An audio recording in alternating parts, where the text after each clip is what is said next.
All right, guys, I'm here for Jen. 12 times medals, gold medals, world championship. How many titles in division? How many titles in absolute? I believe 8 in my weight bracket and 4 in absolute. I moved from a farming town to a big city that had a lot of crime. So I took karate for self-defense, which turned into Jiu Jitsu, which took over my life. They like that now. How make you stay with Jiu Jitsu, stick with? What Jiu Jitsu? I think Jiu Jitsu was like the first thing I was truly good at. And it helped that my coach was very much like, hey, you're actually good at this. You need to start really applying yourself. And it was the same thing. I was in college at the time. And he also made me see I needed to apply myself to my studies. And I started going from having B's and C's to almost straight A's in college and just realizing that if I applied myself, I could do stuff. Then you have a PhD, yep, in human nutrition and sport performance. Hey, talk a little bit about that. So basically, I just kept going to school to make my jiu-jitsu better. So my undergrad is in athletic training, my master's in sports studies, and then PhD is in human nutrition and performance. And then I went on and got a graduate certificate in dietetics so I could learn more about proper diet for performance. Awesome.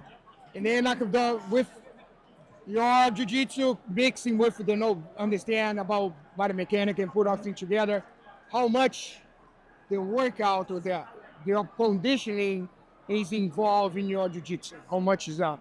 It plays a big part, especially, as I get older. I'm 42 now, so as I get older, making sure that I'm able to optimize my training, because I can't train nearly as many hours as I could when I was in my 20s. Mm-hmm. So I'm training about half the time, so I have to make that half time as efficient as possible so I get the most out of it.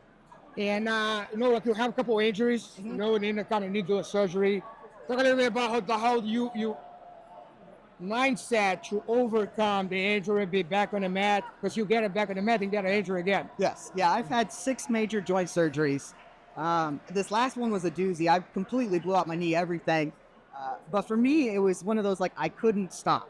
Because it's like, if I stopped jiu-jitsu, I knew I would regress because I wouldn't have anything to apply myself to, really. So just that motivation to get back to training, apply the knowledge that I have. My husband helped a lot with my training, and then just to get it back after it. And then once I was healthy, to maintain that health by maintaining joint mobility, maintaining strength, proper diet, knowing when to say, hey, I'm fatigued, maybe I shouldn't train, and just be a little bit smarter about it. Then what you can tell for women, they maybe don't do the workout, how important it is, like a give some.